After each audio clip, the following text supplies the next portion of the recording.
성도 여러분 안녕하십니까? 시작부터 눈물이 나네.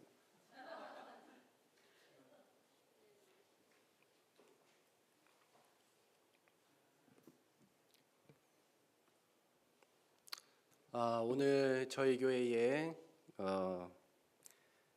하나님께서 특별한 은혜를 주신 것 같습니다. 새로운 우리 가족을 더해 주셔서 너무나도 감사합니다. 여러분은 누군가 여러분에게 무엇이 좋다고 계속 장황하게 설명한다면 그를 어떤 사람이라고 판단하시겠습니까? 자꾸 뭐가 좋다고 계속 얘기해요. 그런 사람은 어떤 사람이에요? 사기꾼이죠, 사기꾼.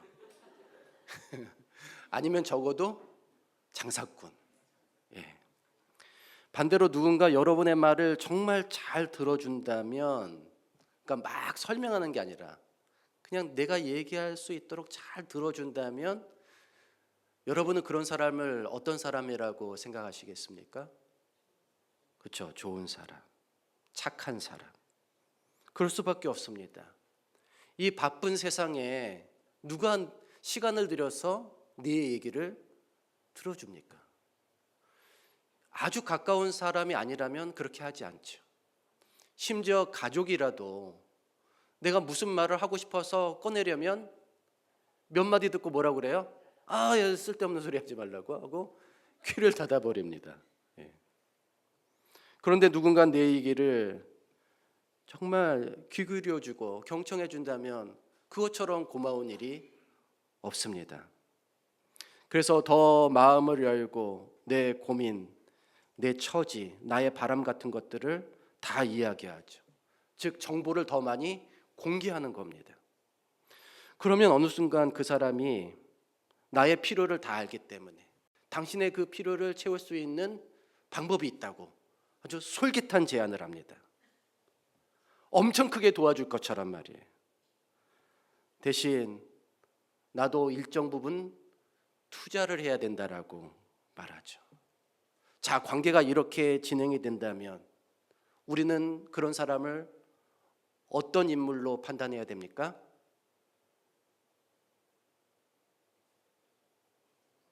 큰 사기꾼. 적어도 위험한 사업가. 그러니까 여러분, 아무리 외로워도 말이죠, 갑자기 이렇게 다가오는 사람을 우리는 경계해야 합니다. 또 말이 너무 많고 설명이 장황한 사람 조금 의심해 봐야 합니다. 반대로 내 말을 잘 들어주는 것 같지만 뭔가 나에게서 뭔가를 캐내려고 하는 사람도 조심해야죠. 과도하게 친절한 사람도 마찬가지입니다. 여러분, 우리는 왜 이렇게 타인을 의심하면서 살아야 합니까? 그만큼 세상에 믿을 만한 사람이 없기 때문이에요. 아버지와 아들이 목욕탕에 가서 하는 얘기 있잖아요. 아버지가 그 뜨거운 물에 들어가서 시원하다. 아들이 시원한 줄 알고 들어갔다가 뭐라고 그런 거예요? 세상에 믿을 놈 하나도 없네. 세상에 믿을 사람이 없어요. 적습니다. 정말 믿을 만한 사람이 있다면 우리는 그런 사람을 진실한 사람, 어떤 사람이라고요? 진실한 사람이라고 하면서 막 좋아할 거예요. 그런데 여러분, 그렇게 진실한 사람들을 여러분은 얼마나 만나보셨습니까? 진실한 사람은 어떤 사람입니까? 관계를 이익의 수단으로 생각하지 않는 사람입니다. 즉 내게 친절을 베풀든지 뭐를 설득하든지 또는 말을 줄여드는지 하는 모든 이 관계적인 노력을 자신의 이익을 위해서 하지 않는 사람이, 그런 사람이 진실한 사람입니다. 그는 관계를 관계 자체로 이해하고 그 관계가 신뢰의 단계에 이르기까지 서두르지 않습니다. 서두르지 말아야죠. 왜냐하면 상대방을 배려하고 그 사람이 부담을 느끼지 않도록 최대한 뭐 하는 겁니까? 기다려주고 또 신뢰의 관계의 유지와 발전을 가장 중요한 목적으로 삼는 거예요. 이익이 아니라 뭐라고요? 관계, 신뢰의 관계. 이게 목적이라고요. 사람을 상대할 때. 그러면 어떤 사람이라고요? 진실한 사람. 근데 관계가 뭐의 수단이 돼요? 자기의 이익의 수단이 되면 이 사람은 진실하지 않은 사람, 사기꾼이에요. 여러분, 우리가 누군가를 만난다면 진실한 사람을 만나기를 바랍니다. 진실한 사람하고만 교제하고 사귈 수 있기를 바랍니다. 그런데 여기서 우리가 놓치지 말아야 할 질문이 있어요. 그건 뭐냐면 나는 진실한 사람인가 하는 질문. 나는 진실한 사람인가? 그리스도인이라면 당연히 진실한 사람이 되어야 합니다. 맞죠? 그러나 우리가 이렇게 남에게 요구하는 이 진실성을 나에게 적용하려고 하면 이게 사실은 쉽지 않은 숙제가 됩니다. 아무리 하나님을 믿고 교회를 다닌다고 하지만 과연 우리가 진실한 그리스도인인가? 이건 정말 큰 숙제예요. 심지어 우리는 그 진실성을 표면적인 수준이 아니라 영적인 수준으로 추구합니다. 어떤 수준으로요? 영적인 수준. 즉 우리는 마음속까지 살피시는 하나님의 관점에서 진실한 사람이 되어야 합니다. 그래서 시편 기자는 뭐라고 얘기했습니까? 다 같이 읽겠습니다. 시작. 보소서, 주께서는 중심이 진실함을 원하시오니. 여러분은 중심이 진실한 사람입니까? 여러분은 영적으로 진실한 그리스도인입니까? 아니에요? 좀 부족합니까? 그렇다면 어떻게 우리가 영적으로 진실한 그리스도인이 될 수 있을까요?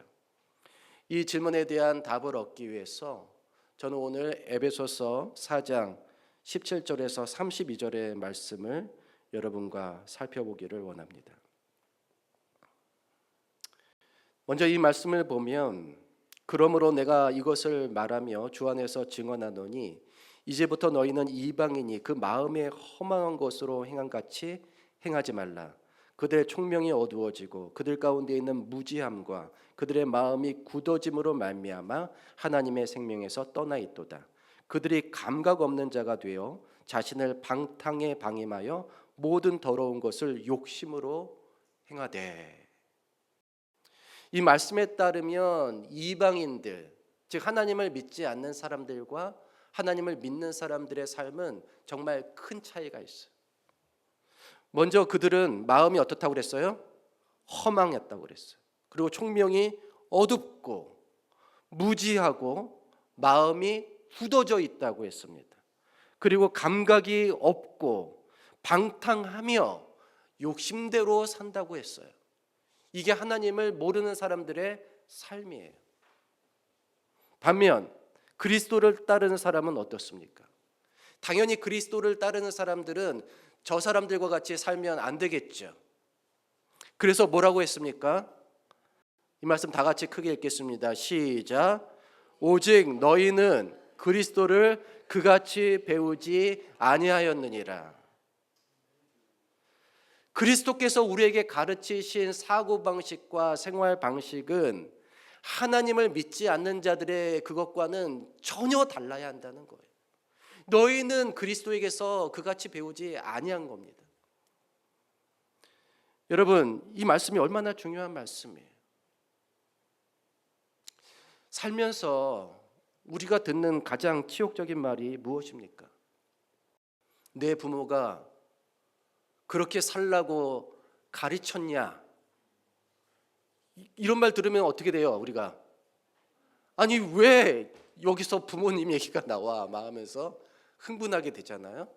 그만큼 치욕적이, 그만큼 우리의 정신을 반짝 들게 하는 말입니다. 조금 비열한 말이지만 말이죠. 우리가 그리스도를 그렇게 배우지 아니하였다는 말 역시 마찬가지. 정말 정신이 번쩍 들게 하는 말씀입니다. 한때 기독교는 서구 사회의 정신과 문화의 중심을 차지했습니다. 온 유럽과 또 아메리카를 일컬어 우리는 기독교 세계라고 부를 정도였어요. 뭐라고요? 무슨 세계라고요? 기독교 세계, 크리스천덤이라고 그랬어요. 크리스천덤.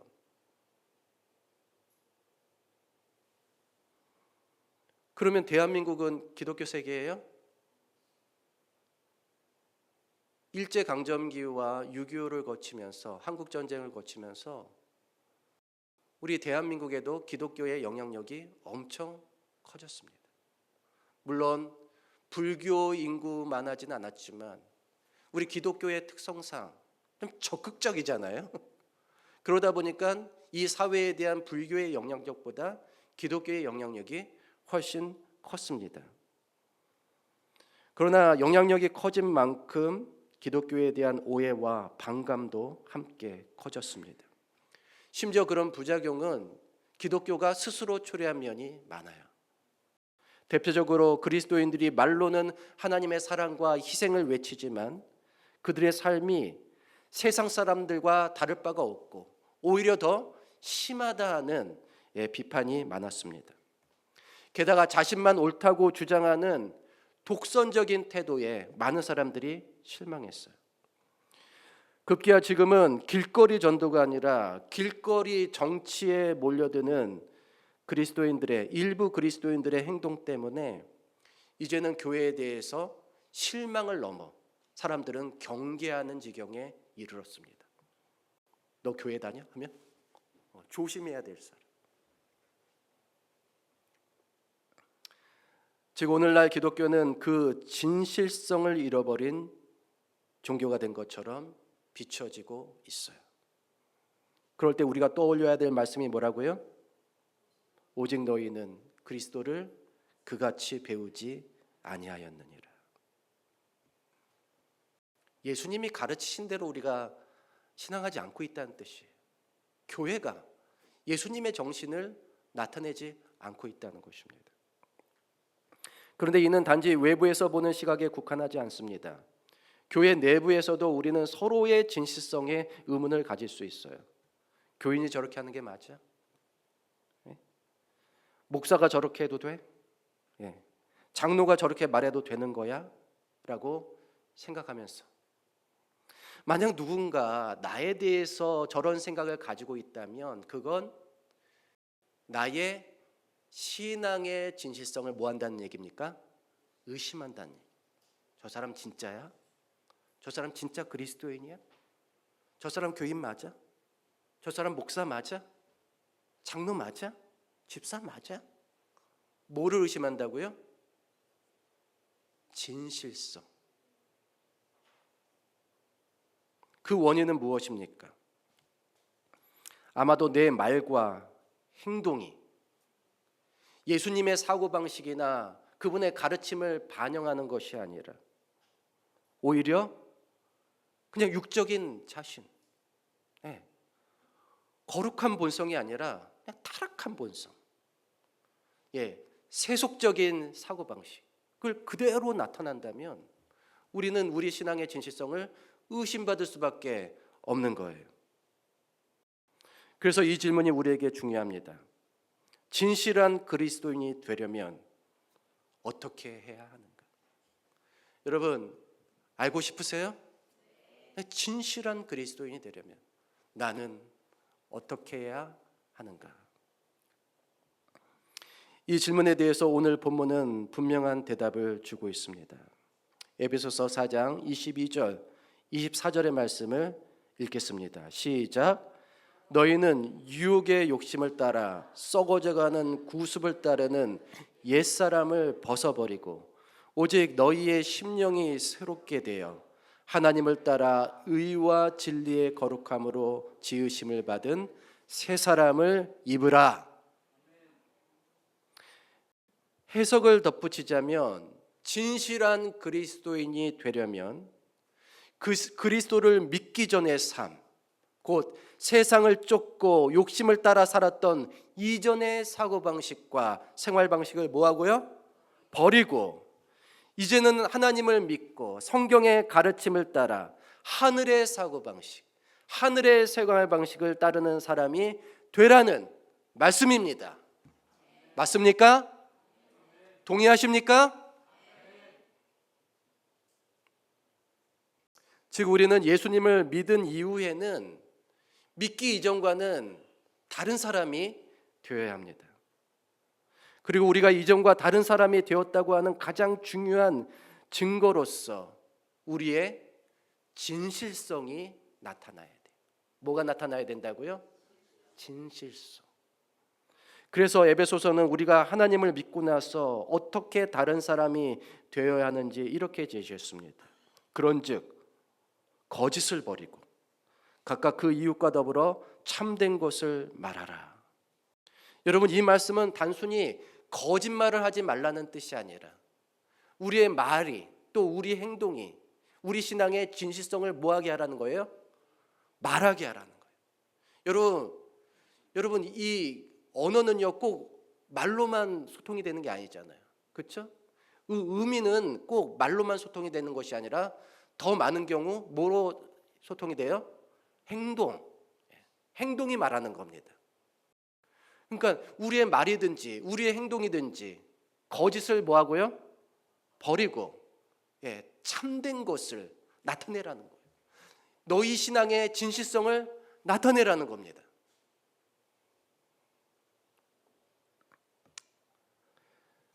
우리말에 장꾀라는 단어가 있어요.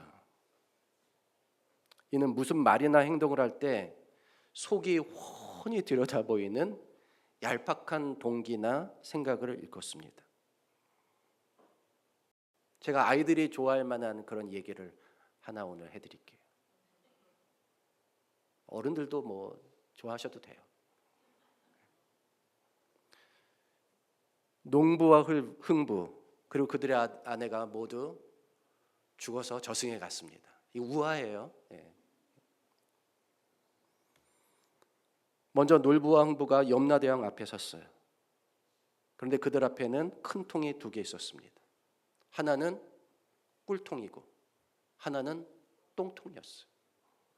염라대왕이 먼저 놀부에게 물었습니다. 너는 어느 통에 들어가겠느냐?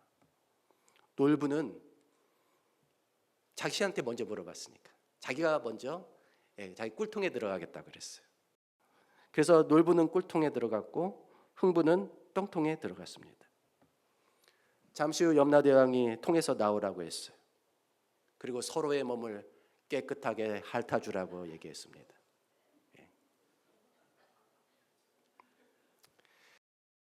그 다음 이제 놀부와 흥부 부인이 들어왔어요. 염라대왕은 놀부 부인에게 물었습니다.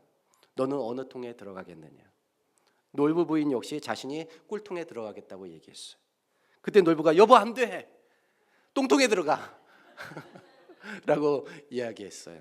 그래서 이제 놀부 부인은 똥통에 들어가고 흥부 부인은 꿀통에 들어갔습니다. 잠시 후 염라대왕이 그들에게 나오라고 그랬어요. 그리고 남편들에게 각자 자기 아내의 몸을 깨끗하게 핥아주라고 명령했습니다. 여러분 이 잔꾀의 어리석음을 우리에게 가르쳐주는 우화예요. 여러분 그리스도인은 잔꾀를 부리면 되겠습니까? 안 되겠습니까? 안 되죠. 그거는 진실한 게 아니잖아요. 진실한 모습이 아니에요. 잔꾀뿐만이 아닙니다. 하나님을 믿는 사람들의 말과 행동에서 뭐가 나오면 안 돼요? 세속적인 사고방식. 또 뭐가 드러나면 안 돼요? 육체에 속하는 감정. 그 다음에 어떤 동기? 이기적인 동기. 이런 것이 엿보일 때 우리는 그 신앙의 진실성을 의심하게 되는 거예요. 우리에게서 그런 것이 나타나면 우리 신앙의 진실성이 의심을 받게 되는 겁니다. 저 사람 진짜 맞아? 이렇게 되는 거예요. 우리 신앙이 마치 거짓인 것처럼, 모순인 것처럼, 겉과 속이 다른 것처럼 평가를 받는 것입니다. 그런데 여러분, 우리 신앙이 거짓이에요? 아니면 내가 거짓이에요? 신앙이 거짓인 게 아닙니다. 누가 거짓이에요? 내가 거짓이에요. 아까 거짓을 버리라고 그랬잖아요. 그렇죠? 그 거짓이 뭐예요? 옛사람이야. 세상을 쫓았던 그 옛사람 벗어버리라고 그랬잖아요. 그런데 이 옛사람이 자꾸 살아나요. 자꾸 살아나서 옛것을, 세상을 쫓는 그 생각과 그 행동을 자꾸 뭐합니까? 나타내요. 따라서 우리는 그런 것들이 자꾸 튀어나오지 않도록 조심스럽게 살펴야 합니다. 그러려면 말하기 전에, 또 행동하기 전에 이게 새 것인지 옛 것인지 뭐 해야 돼요? 생각해야 돼요. 그래서 첫째, 나의 말과 행동이 다른 사람에게 은혜를 끼칠 것인지 뭐하자? 생각하자. 진실한 그리스도인이 되려면 내 말과 행동이 다른 사람에게 은혜를 끼치는 것인지 아닌지를 생각해야 합니다. 무릇 더러운 말은 너희 입 밖에도 내지 말고 오직 덕을 세우는데 소용되는 대로 선한 말을 하여 듣는 자들에게 뭐라고요? 은혜를 끼치게 하라. 여러분, 내가 이런 말을 하면 저 사람이 어떻게 생각할지, 내가 이런 행동을 하면 저 사람이 어떻게 반응할지 미리 생각해 본 적이 없는 사람은 없죠. 특별히 내가 소중한 사람, 나에게 중요하고 내게 정말 필요한 사람을 상대할 때는 우리는 항상 이거를 뭐예요? 체크합니다. 내가 이런 말을 해도 될지 말지, 내가 이런 행동을 해도 될지 말지. 그런데 여러분, 꼭 나에게 필요한 사람뿐만 아니라, 꼭 내게 소중한 사람뿐만 아니라 이렇게 내 말과 행동을 하기 전에 미리 이렇게 점검하는 것을 모든 사람을 상대할 때 하게 되면 어떻게 될까요? 모든 사람을 상대로 할 때 다 이렇게 하면 어떻게 돼요? 좋아요? 피곤해요? 피곤해집니까? 좋아져요? 어려워요? 네. 만약 내가 모든 사람을 대하여 그렇게 하는 것이 너무 피곤하다면 그건 사실 내가 그렇게 살고 싶지 않다는 뜻이에요. 반면 내가 그렇게 하기를 원한다면 미리 생각하고 또 체크하는 습관은 피곤한 것이 아니라 자연스러운 것이고 또 내 삶을 더욱 기쁘게 합니다. 사실 생각 없이 말하고 행동해서 빚어지는 갈등 또는 오해를 해결하기 위해 불필요한 에너지와 시간을 낭비할 때가 얼마나 많습니까? 차라리 그것을 미리 사전에 차단하는 것이 소극적인 의미에서도 우리에게 얼마나 좋은 일인지 모릅니다. 말하기 전에, 행동하기 전에 뭐 하자고요? 생각하자. 그것이 저 사람에게 은혜를 끼치는 것인지 아닌지를 말이죠. 그러니까 우리가 생각 없이 툭툭 던지면서 상대의 감정을 상하게 하는 말을 삼가해야 합니다. 대신 우리는 어떤 말을 해라? 은혜를 끼치는 말. 그럼 여기서 은혜를 끼치는 말이란 무슨 말일까요? 먼저 은혜를 끼치는 말은 긍정하는 말입니다. 자, 뭐라고요? 긍정하는 말. 여러분, 이거 초등학교 6학년 국어 교과서에 나오는 겁니다. 긍정하는 말. 그렇죠? 긍정하는 말의 반대가 뭐지? 부정하는 말. 아, 나 이거 싫어. 부정하는 말이에요. 그럼 나 이거 싫어 대신 긍정하는 말은 뭘까요? 난 저게 좋아. 이거 싫다는 말 하지 말고 난 저게 좋아. 지혜롭게 하셔야 돼요. 자, 부정하는 말이 아니라 무슨 말이라고요? 긍정하는 말. 또 은혜를 끼치는 말은 격려하고 용기를 주는 말입니다. 그리고 칭찬하는 말이에요. 비난하는 말이 아니라 칭찬하는 말. 그리고 불평하는 말이 아니라 감사하는 말입니다. 이런 말들은 듣는 사람들로 하여금 하나님의 사랑과 은혜를 느끼게 합니다. 자, 우리가 어떤 말을 사용해야 된다고요? 은혜를 끼치는 말. 여러분, 은혜를 끼치는 말을 하려면 우리가 항상 깊이 생각해야 합니다. 의인의 마음은 대답할 말을 뭐해도 깊이 생각하여도 악인의 입은 악을 쏟느니라. 하나님은 우리에게 새 마음을 주시고 새 삶을 입혀 주셨습니다. 그분이 주신 구원과 삶은 진실한 거예요. 우리가 생각 없이 내뱉는 말과 생각 없이 하는 행동이 이 진실성을 가리지 않도록 늘 깊이 생각하고 말하며 행동하는 저와 여러분이 되기를 간절히 바랍니다. 둘째, 우리는 진실한 그리스도인이 되기 위하여 내 말과 행동이 마귀에게 틈을 주는 것은 아닌지 깊이 생각해야 합니다. 마귀에게 뭘 주지 말라고요? 틈을 주지 말라. 마귀에게 틈을 준다는 말은 마귀가 우리를 시험할 틈을 준다는 얘기예요.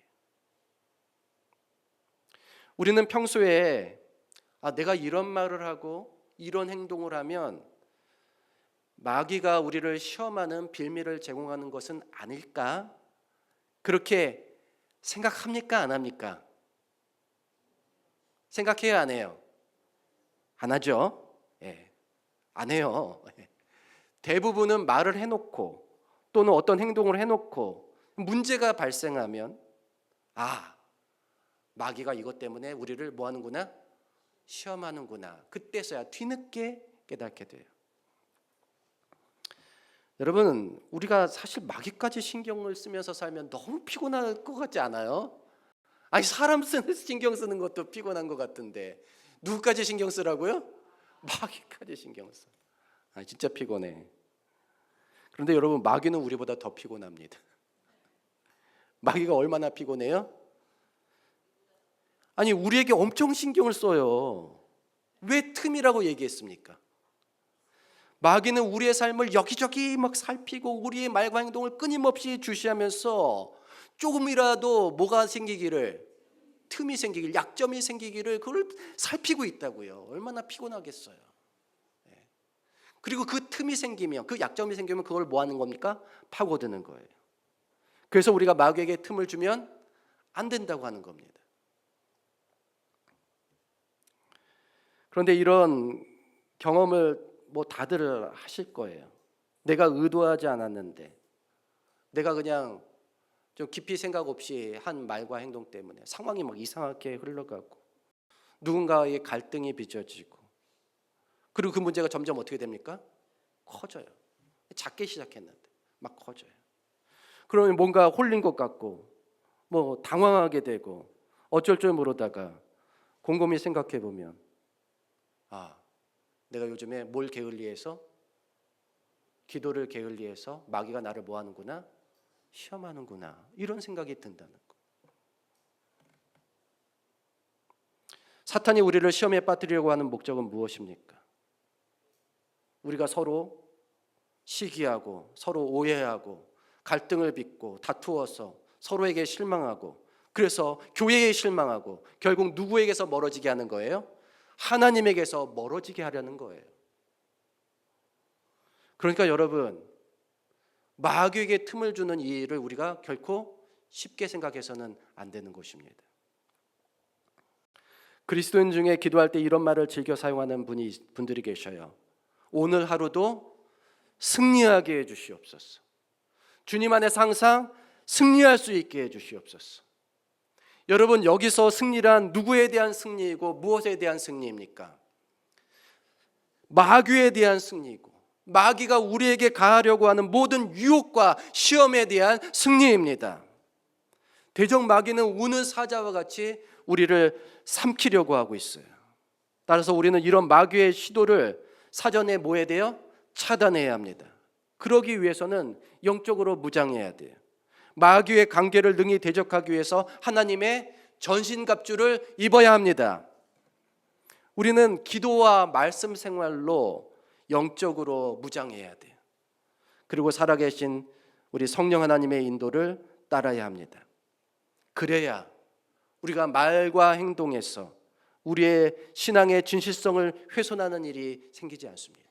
그래야 마귀로 하여금 나와 우리 신자들 사이를 이간하고 시험하도록 틈을 주지 않게 되는 겁니다. 그렇게 깨어있는 상태로 사탄을 대적하여서 오늘도 내일도 승리하는 저와 여러분이 되기를 간절히 바랍니다. 마지막으로 나의 말과 행동이 하나님의 성령을 근심하지 않게 하도록 우리는 깊이 생각해야 합니다. 진실한 그리스도인이 되려면 우리의 삶이 누구의 근심거리가 되면 안 돼요? 하나님의 근심거리가 되어서는 안 돼요. 우리가 누구에게든지 말과 행동을 조심하여 항상 은혜를 끼치게 하려고 신경 쓰는 것 피곤하다고요? 누구한테는 피곤할 수 있어요. 영적으로 아직 성숙하지 않은 사람들에게는 피곤한 일이 될 수 있습니다. 그리고 어떤 상황이든지 마귀에게 틈을 주는 것은 아닌지 살피는 것도 피곤할 수 있어요.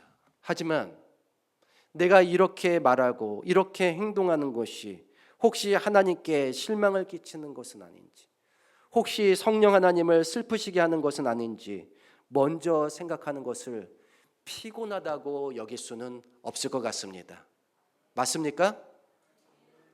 내가 하는 말이, 내가 하는 행동이 하나님에게 뭐가 되면, 실망이 되면, 그분에게 슬픔과 근심이 되면 안 되잖아요. 근데 이런 걸 신경 쓰고 싶지 않다? 만약에 그러면 그는 정말 진실한 그리스도인이라고 할 수 없습니다. 우리가 영적으로 깨어 있다면 우리의 말과 행동이 그분의 뜻을 거스르는 것인지 아닌지를 늘 가늠하고 판단할 것입니다. 단, 언제 문제가 생기는 거예요? 우리가 깨어 있지 않고 우리가 영적으로 졸거나 잠들어 있을 때, 미처 누구를 생각하지 못하고 하나님을 생각하지 못하고 우리의 신앙과 어울리지 않는 말과 행동이 불쑥불쑥 튀어나오게 되는 겁니다. 그래서 우리가 영적으로 항상 어떻게 되어 있어야 된다고요? 깨어 있어야 된다고요. 영적으로 우리의 감각이 예민하게 살아 있어야 됩니다. 여러분은 영적으로 예민한 사람들입니까? 예민한 거 좋아요? 예민한 거 좋아요? 안 좋아요? 보통은 안 좋죠. 너무 예민하면 보통은 별로예요. 근데 여러분, 영적으로 예민한 것은 그렇게 피곤한 일이 아닙니다. 영적으로 예민한 것은 그 신경질적인 것이 아니에요. 영적으로 예민하면요, 우리가 우리의 말에서, 우리의 행동에서 누구를 나타내기를 원한다는 뜻이에요? 하나님을 나타내기 원한다는 뜻이에요. 우리가 영적으로 예민하면 심지어 우리 표정에서조차 하나님의 영광이 나타나기를 바란다는 뜻이에요. 제 요즘 표정 좀 밝아졌나요? 예? 좀 밝아졌어요? 다행입니다. 표정 얘기하시는 분이 있으면 제가 고민해요. 이거 하나님을 내가 잘못 나타내고 있는데. 어디에서조차? 표정에서조차 내가 하나님을 잘 나타내고 싶을 정도로 영적으로 어떻게 되자? 예민하게 되죠. 그거 좋은 거예요. 그런데 여러분, 이게 억지로 됩니까? 억지로 되지 않죠. 여러분, 신앙은 억지로 되지 않습니다. 인간의 노력으로 되지 않아요. 오직 성령의 도움으로만 가능해집니다. 신앙은 하는 것이 아니라 되는 것이라고 얘기했잖아요. 맞습니까? 하는 게 아니라 되는 거예요. 대신 우리의 마음에 간절한 소원이 있어야 됩니다. 노력은 하고 싶으면 하세요. 근데 노력이 우리를 만들어주는 게 아니라고요. 더 중요한 건 뭐라고요? 마음의 간절한 소원. 정말 하나님을 잘 나타내면서 살고 싶은 소원. 하나님을 더 알고 그리스도의 성품을 더 담기를 원하는 소원이 우리 마음속에 있어야 합니다. 우리가 그런 소원을 가진다면 삼위 하나님께서 우리를 도우실 것입니다. 우리와 함께 하실 것입니다. 다시 한번 호소합니다. 노력하라는 것이 아니라 간절한 소원을 가지십시오. 어두운 세상에 빛이 필요하듯이 거짓으로 얼룩진 이 세상은 진실한 사람을 찾고 있습니다. 누가 진실한 사람입니까? 관계를 이익의 수단으로 여기지 아니하고 목적 자체로 여기는 사람. 깨어진 관계를 회복하기 위해서 오히려 자신을 희생할 줄 아는 사람. 그러한 순수한 마음은 예수 그리스도의 마음입니다. 왜냐하면 예수님께서는 하나님과 인류의 관계를 회복하기 위해서 자신을 내어주고 희생하셨기 때문입니다. 누가 진실한 사람인가? 예수의 마음을 가진 사람입니다. 저와 여러분 모두에게 그분의 마음이 있기를 간절히 바랍니다. 그리고 그 진실한 마음이 우리의 말과 행동으로 나타나기를 바랍니다. 우리가 말로든 행동으로든 사람들에게 은혜를 끼칠 수 있기를 바랍니다. 우리가 말로든 행동으로든 마귀에게 틈을 주지 않고 항상 승리할 수 있기를 바랍니다. 우리가 말에나 행동에나 성령을 근심하게 하지 않고 영적으로 항상 깨어서 우리 하나님께 영광을 돌리고 그분을 기쁘시게 하기를 간절히 축원하며 말씀을 마치겠습니다.